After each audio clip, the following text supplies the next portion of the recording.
하나님의 말씀은 누가복음 12장 4절부터 12절입니다. 내가 내 친구 너희에게 말하노니 몸을 죽이고 그 후에는 능히 더 못하는 자들을 두려워하지 말라.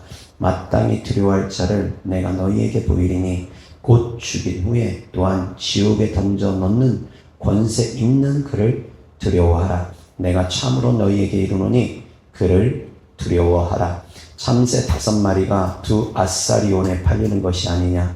그러나 하나님 앞에는 그 하나도 잊어버리시는 바 되지 아니하는도다. 너희에게는 심지어 머리털까지도 다 세신 바 되었나니 두려워하지 말라. 너희는 많은 참새보다 더 귀하니라. 내가 또한 너희에게 말하노니 누구든지 사람 앞에서 나를 시인하면 인자도 하나님의 사자들 앞에서 그를 시인할 것이요 사람 앞에서 나를 부인하는 자는 하나님의 사자들 앞에서 부인을 당하리라. 누구든지 말로 인자를 거역하면 사하심을 받으려니와 성령을 모독하는 자는 사하심을 받지 못하리라.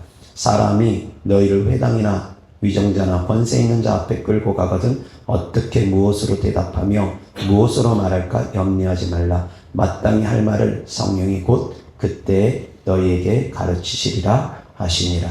아멘. 하나님의 말씀 7절 다 같이 봉독합니다. 시작. 너희에게는 심지어 머리털까지도 다 세신 바 되었나니 두려워하지 말라. 너희는 많은 참새보다 더 귀하니라. 아멘. 아멘. 오늘 하나님의 말씀의 주제는 너희는 머리털까지 다 세신 바 되었으니 두려워하지 말라 라는 주제로 하나님의 말씀을 전하고자 합니다. 머리털까지 하나님께서 다 세신 바 되었으니 두려워하지 말라고 합니다. 여기에서 본문 내용에서 무엇을 두려워하지 말라는 말씀입니까? 죽음을 두려워하지 말라는 말씀입니다. 장차 너희가 큰 환난을 당할 텐데 장차 너희를 많은 사람들이 잡아가고 또 죽이려 할 텐데 두려워하지 말랍니다. 그때도 두려워하지 말랍니다. 무슨 말 할지도 미리 걱정하고 염려하지도 말랍니다. 사람들 앞에 붙들려서 사람들 앞에 섰을 때 그때 하나님께서 할 말을 주실 것이라고, 성령님께서 할 말을 주실 것이라고, 무슨 말을 할지도 걱정하고 근심하지도 말고 죽음까지도 두려워하지 말랍니다. 참새 한 마리도 하나님이 허락하지 않으면 그냥 죽는 일이 있을 수 없답니다. 너희는 많은 참새보다 귀하다라고 합니다. 하물며 하나님께서 이 머리털까지, 이 머리카락의 숫자까지도 하나님께서는 다 세고 계시니까 너희들의 모든 일거수일투족 하물며 이 머리카락의 숫자까지도 주님은 세심하게 다 살피고 계시니까 두려워하지 말랍니다. 아멘. 하나님이 허락하지 않으면 너희들의 죽음은 있을 수 없기 때문이라는 겁니다. 아멘. 하나님이 허락해야지만이 비로소 죽지, 하나님이 허락하지 않으면 너희들은 죽지 않는다라는 겁니다. 아멘. 근데 이 말씀이 모든 사람에게 통용되는 말씀입니까? 생각해 보시기 바랍니다. 하나님의 말씀은 모든 사람에게 전하는 말씀은 맞습니다. 그런데 그 안에도 받아야 될 사람이 있고 받지 않아도 될 사람들이 있고, 어떤 사람에겐 어떤 말씀, 저런 사람에겐 저런 말씀, 그 사람에 따라서 다른 말씀을 주십니다. 믿음의 성장에 따라서 다른 말씀을 주시고, 사역자에게 주시는 말씀, 성도에게 주시는 말씀, 다른 말씀이 있습니다. 부모에게 주시는 말씀, 자녀에게 주시는 말씀, 다른 말씀이 있습니다. 구분할 줄 알아야 됩니다. 구분을 못하면 큰일 납니다. 평신도에게 주시는 말씀이 있고 사역자에게 주시는 말씀이 있는데 자기가 평신도이면서 사역자의 말씀을 갖고서 사역자를 향해서 비난하고 정죄하는 분들이 있을 수 있습니다. 잘못된 겁니다. 자녀에게 주시는 말씀이 있고 부모에게 주시는 말씀이 있는데 부모에게 주시는 말씀을 자기가 붙잡고 부모를 향해서 자녀를 노엽게 하면 안 된다고 그러면서 부모를 향해서 비난하거나 정죄하면 안 됩니다. 나에게 주시는 말씀이 있다라는 겁니다. 자녀는 내 부모를 공경하는 그 말씀만 붙들고 있으면 됩니다. 부모를 향해서 함부로 막 하면 안 됩니다. 자기에게 주는 말씀이 있다라는 것을 알 수 있기를 바랍니다. 그래서 내 형편과 처지에 따라서, 내 믿음에 따라서, 내 위치에 따라서 주시는 말씀들이 다를 수 있다는 것을 성도님들은 아셔야 된다는 것. 그런데 이 말씀은 누구에게 주신 말씀입니까? 모든 성도에게 다 통용되는 말씀이라고 생각하십니까? 그러면 성도님들의 머리카락은 하나님께서 세시지 않습니까? 어렵습니까? 하나님의 말씀은 말씀드렸던 것처럼 분별해서 볼 수 있고 분별해서 들을 수 있어야 됩니다. 하나님의 말씀을 오해하면 안 됩니다. 생사화복을 누가 주관합니까? 하나님께서 주관하십니다. 그리고 이것은 진리입니다. 그냥 진리입니다. 생사화복은 하나님께서 주관하십니다. 자, 그러면 성도님들 생각해 보시기 바랍니다. 내가 내 생명을 스스로 끊을 수 없습니까? 끊을 수 있습니까? 없습니까? 그럼 내 생명을 내가 스스로 끊으면 하나님께서 주관해서 내 생명이 끊어진 겁니까? 내가 내 스스로 내 생명을 끊어버린 겁니다. 그러면 생사화복을 또 누가 주관합니까? 본인도 주관할 수 있습니다. 본인이 욕심이 잉태되어서 미혹된 길로 가기도 하고 뻔히 사기꾼인 거 냉정한 눈으로 보면 보이는데 욕심이 잉태돼서 한 달에 이자를 몇십 프로씩 준다고 하니까 홀라당 넘어가가지고 돈 꿔주다가 띄고 누가 사업 이거 하면 잘 된다고 하니까 제대로 확인도 못 해보고 말만 듣고 하다가 망하고 자기가 자기 몸 관리 안 해가지고 몸에 해로운 거 끊임없이 먹어 제끼면서 운동도 안 하고 그래가지고 당뇨 오고 여러 가지 고혈압 오고 여러 가지 성인병들 오고 누구 책임입니까? 본인 책임입니다. 하나님께서 그렇게 하신 겁니까? 하나님께서 그렇게 하신 거 아닙니다. 생사화복을 또 누가 주관할 수 있습니까? 본인의 선택에 따라서 본인이 주관하기도 합니다. 자녀 낳는 것도 마찬가지입니다. 부부가 자녀 낳기 싫으면 자녀 안 낳을 수도 있습니다. 그것도 하나님께서 다 주관하십니까? 아닙니다. 본인들이 낳기 싫으면 안 낳을 수도 있습니다. 낳으려고 하면 본인들이 낳을 수도 있고 있을 수 있습니다. 그래서 하나님의 말씀을 깊이 있게 아셔야지 됩니다. 자, 그리고 또 생사화복을 누가 주관할 수 있습니까? 악한 영들도 합니다. 악한 영들도 병들게 하기도 하고 악한 영들도 사람 죽이기도 하고 있을 수 있습니다. 왜 그러냐면 하나님께서 이 땅의 자연의 법칙을 만들어 두셨기 때문입니다. 이 땅의 법칙을 만들어 주셨기 때문입니다. 이 땅의 자연의 법칙을 하나님께서 만들어 두셨고 그 자연의 법칙에 따라서 이 땅이 이 우주가 운행되게 하셨기 때문입니다. 생육하고 번성하라고 인간에게 말씀을 주셨고 그 안에서 사람들은 생육하고 번성하면서 살아갈 수 있는 겁니다. 아셔야지 됩니다. 그런데 본문 내용은 머리털까지 세신받았다고 했습니다. 그래서 하나님의 말씀이 한 번씩 헷갈립니다. 중심을 못 잡으면 그렇습니다. 누구에게 주시는 말씀인지 제대로 깨닫지 못하면 그렇습니다. 이 말씀은 사명받은 자들에게 해당되는 말씀입니다. 정확하게는 그렇습니다. 사명자들은 그 사명을 완수하기 전에는 하나님께서 결코 그 생명을 거두지 않습니다. 사명을 완수할 때까지는 하나님께서 생명 거두지 않습니다. 그래서 이 말씀은 사명자들에게 하신 말씀입니다. 사명자가 사명을 거절할 때, 거부할 때, 그럼 하나님께서 어떻게 하시는가? 요나처럼 어떻게든 사명을 감당하게 하실 경우도 있고 아니면 아예 촛대로 옮겨버리고 그 사람에게 준 사명을 거둬버리고 다른 사람에게 그 사명을 줄 수도 있습니다. 그 사람의 믿음이 어떠하냐에 따라서 하나님의 뜻에 따라서 달라질 수도 있습니다. 그러나 일반적으로 사명받은 사람은 그 사명을 완수하기까지는 하나님께서 머리털까지 세신 바 되어서 그 사람의 생명을 지키고 보호하신다라는 겁니다. 사명을 마치기 전까지는. 그 말씀입니다. 그렇기 때문에 사랑하는 성도님들 말씀을 잘 분별해서 들어야 됩니다. 근데 이 말씀, 너희는 머리털까지 세신 바 되었으니 두려워하지 말라는 이 말씀은 모든 사람에게 또한 해당되는 말씀입니다. 왜 그러냐면 우리가 기도하면 하나님은 개입하십니다. 가만히 있는데 개입하는 일들도 있습니다. 그것은 말씀드린 것처럼 특별한 사명을 받은 사람은 가만히 있는데도 하나님께서 개입하셔서 그 사람을 끌고 갑니다. 특별한 사명이 있는 사람들은 그렇습니다. 특별한 부르심이 있는 사람들은 하나님께서 그렇게 끌고 갑니다. 그러나 그러한 특별한 부르심을 갖고 있는 사람들은 그렇게 많지 않습니다. 만에 하나, 10만 명에 하나, 100만 명에 한 명 있을까 말까 할 정도로 특별한 부르심이 있는 사람들 흔하지 않습니다. 누구나 사도 바울처럼 그렇게 부르지 않습니다. 아셔야지 됩니다.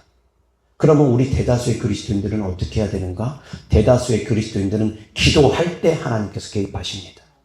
아멘. 내가 간절히 하나님께 간절히 기도할 때 하나님께서 내 삶에 개입하여 주셔서 머리털까지도 세심하게 살피시고 돌봐주십니다. 아멘. 그래서 기도하는 삶을 살아갈 수 있기를 주 예수 그리스도로 축원합니다. 하나님께 맡기라는 겁니다.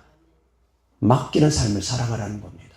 그런데 두려움은 문자적으로 말고 사전적으로 말고 성경적으로 두려움은 무엇의 반대말일 것 같습니까? 두려움의 반대말은 무엇일 것 같습니까? 성경적으로 봤을 때. 담대함? 물론 맞습니다. 또 다른 표현으로. 또 다르게. 그냥 뭐라고요? 네, 맞습니다. 제가 전하고자 하는 것은 평강입니다. 두려움에 반대되는 것은 평강입니다. 두려움에 사춘기간이 있습니다. 두려움의 친척이 있습니다. 두려움의 친척은 뭐냐면 근심, 걱정, 염려입니다. 걱정과 근심과 염려는 결국은 두려움과 친구입니다. 근심과 걱정과 염려와 두려움의 반대말은 마찬가지로 평안입니다. 평강입니다. 그래서 이스라엘의 인사는 샬롬이 그들의 인사입니다. 평안하라. 그것이 그들의 인사입니다. 평안은 너무너무 중요합니다. 우리나라 인사도 참 감사하게도 안녕하세요라는 인사가 있습니다. 안녕이라는 인사가 있습니다. 그 안녕도 역시 평안을 의미합니다. 평안하다는 건 너무너무 중요합니다. 왜 그러냐면 평안함은 하나님의 은혜가 있게 합니다. 평안함은 감사가 있게 합니다. 평안함은 하나님께 맡길 수 있게 합니다.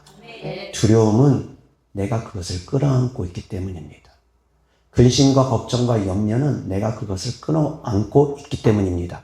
그래서 근심과 걱정과 염려와 두려움의 본질은 바로 불신이고 의심입니다. 내가 그것을 끌어안고 있기 때문입니다. 내 힘으로 내가 해보려고 하기 때문입니다. 평안은 그 안의 본질은 하나님께 맡기는 믿음입니다. 수고하고 무거운 짐을 하나님께 맡기고 근심과 걱정과 염려를 맡기는 겁니다. 두려움까지도 맡겨버리는 겁니다. 하나님이 함께 계신다라는 것이 정말 믿어지면 하나님이 내 머리카락까지도 세신 바 되어서 내 생명은 악한 영들이 함부로 건드릴 수 없다라는 것, 그리고 내 생명은 내가 스스로 끊어서도 안 된다라는 것, 모든 주권을 하나님께 내어드리는 사람에게 하나님께서 개입하십니다. 아멘. 나의 생사화복을 주님께서 주관하여 주시옵소서. 주님께 맡겨드리는 사람을 하나님께서 개입하셔서 주관하시는 것이지, 그냥 자기 멋대로 살아가고자 하는 사람들, 그런 사람들을 하나님께 무조건 개입하셔서 이래라 저래라 하지 않는다라는 겁니다. 하나님은 사사건건 나타나셔서 이래라 저래라, 오늘은 저기 가서 전도하고, 오늘은 누구 만나고, 오늘은 무슨 밥을 먹고, 오늘은, 그렇게 말씀하시는 분이 아니라는 겁니다. 우리에게 하나님께서 스스로 선택할 수 있는 선택의 자유를 줘서 우리가 스스로 선택해서 하나님을 따르기를 원하고, 우리가 선택해서 전도하기를 원하고 우리가 선택해서 예배드리기 원하고 우리가 선택해서 기도하며 하나님과 동행하는 삶을 살아가기를 원하십니다. 아멘. 매 순간 이래라 저래라가 아닙니다. 교회 선택도 다르지 않습니다. 스스로 선택하고 분별할 수 있는 안목을 가지고 어떤 것이 내 영에 유익한지 스스로가 판단하고 선택해 나가는 겁니다. 무조건 하나님께서 이 교회 가라 저 교회 가라 이래라 저래라 매 순간순간 그러는 분은 아닙니다. 내가 영적인 안목이 있는 만큼 교회를 보는 안목이 있습니다.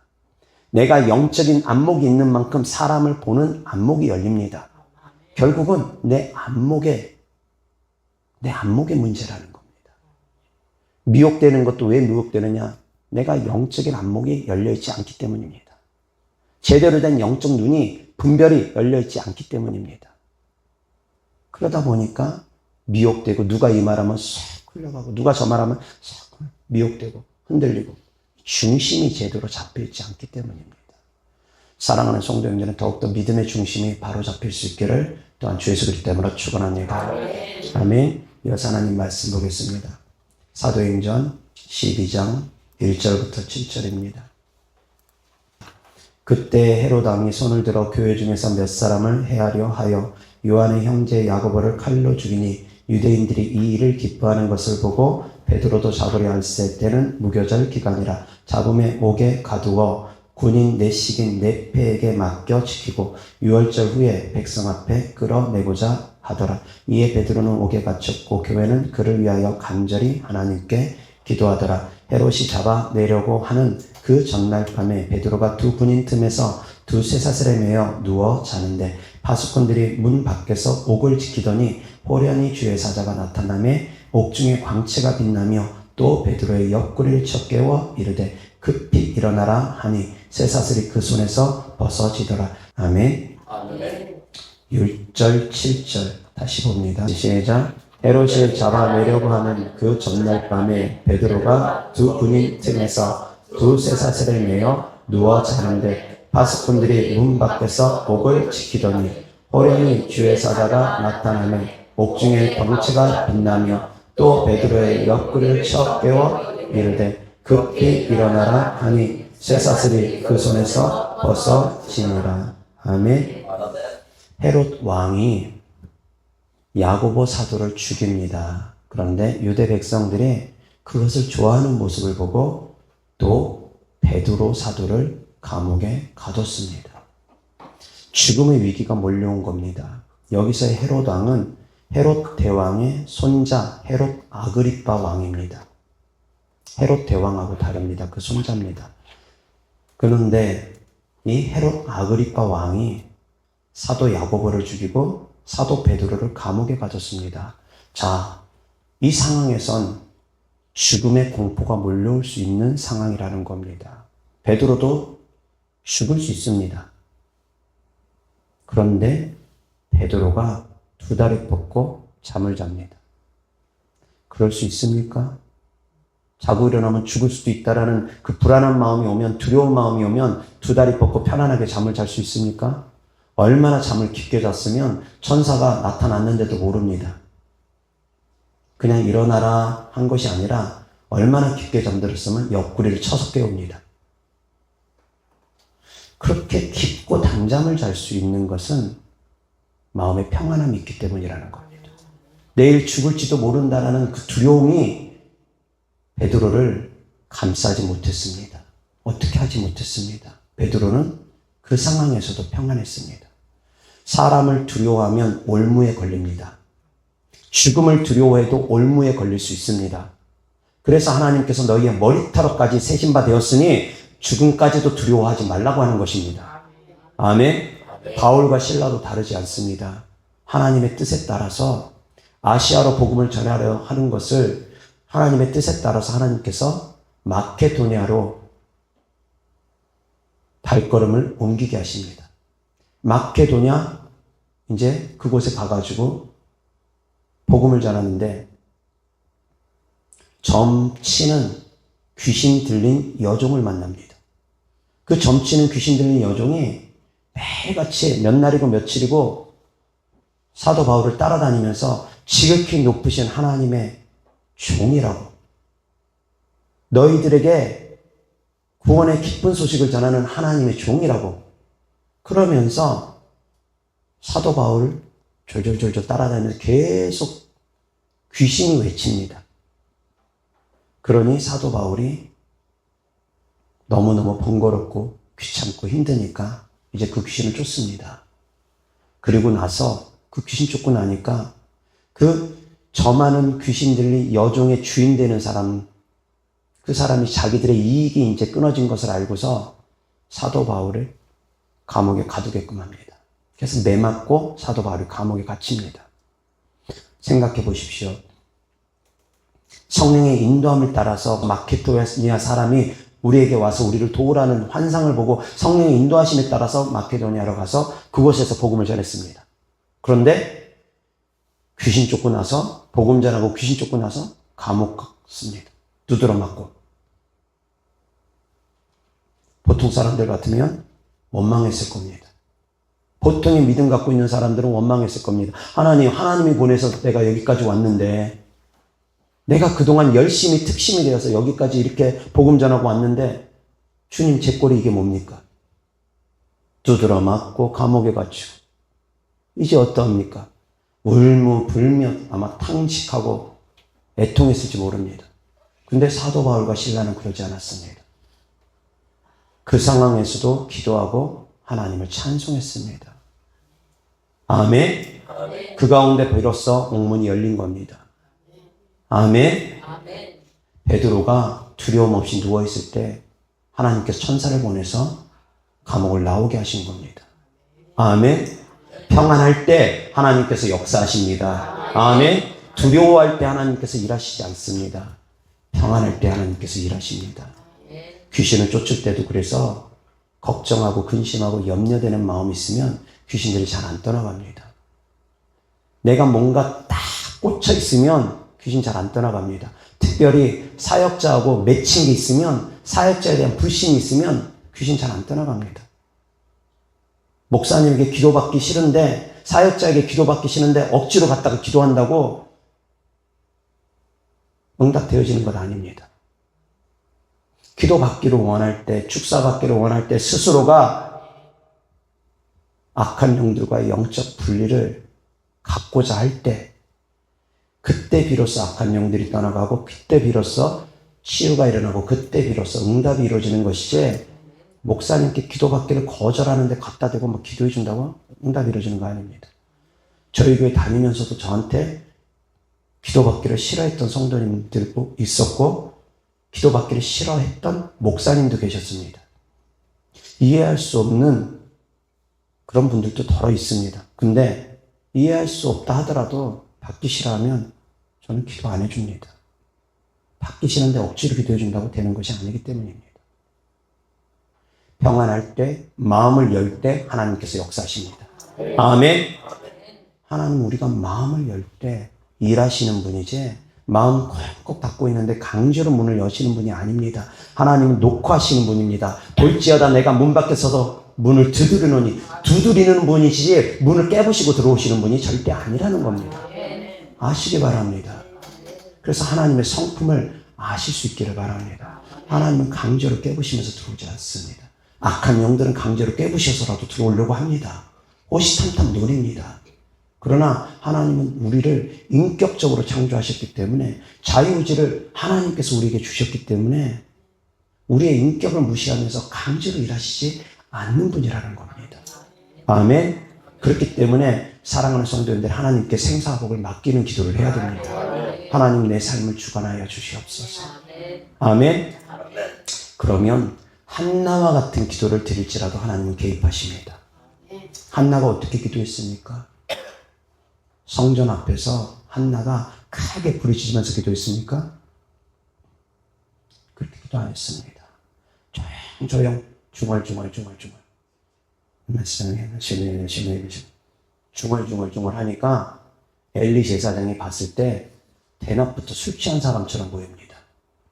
그래서 꾸중합니다. 네가 대낮부터 성전 앞에 와서서 술 취정하느냐? 그러니 한나가 말합니다. 제가 지금 술 취정하는 거 아닙니다. 제 마음에 간절한 소원이 있어서 임신하고 싶어서 기도드리는 겁니다. 그러니 이제 엘리 제사장이 축복을 할 때 한나가 사무엘을 잉태하게 된 겁니다. 그게 부르짖었기 때문이 아닙니다. 세심한 것까지도 하나님은 우리를 살피시는 분이라는 걸 아시기 바랍니다. 우리의 중심까지도 살피시는 하나님이라는 걸 깨달을 수 있기를 주 예수 그리스도 이름으로 축원합니다. 무조건 부르짖어야지 응답이 빠르다. 꼭 그런 것이 아닙니다. 제 설교 가운데 아주 오래전에 설교 가운데 절규하는 기도를 드리라는 설교도 있습니다. 절규할 때 있습니다. 저도 절규하면서 기도드릴 때 있었습니다. 그리고 또 한 번씩 그렇게 기도할 때도 있습니다. 근데 아무 때고 그러느냐? 아닙니다. 상황과 환경에 따라서 다릅니다. 초창기에 기도할 때, 초창기에 우리가 이제 개척하고 나서 초창기에 제가 열심히 너무 앞서다 보니까 덕을 끼치는 삶을 살아가지 못하면서 창문 열어놓고 기도했습니다. 창문 열어놓고 찬송하고 왜 그러냐면 여기가 교회에 있다 좀 알리기 위해서. 찬송가가 흘러나가고 방언기도가 흘러나가면 누군가는 우리 교회에 들어오지 않을까라는 그 생각에, 그런 마음에, 그것도 어쩌면 제 믿음이었을 겁니다. 그런데 방언기도만 하고 찬송가만 틀어놓고 그랬으면 그나마 다행인데 여기서 축사하는 소리까지 그냥 그대로 밖으로 다 새나가게끔 해버렸습니다.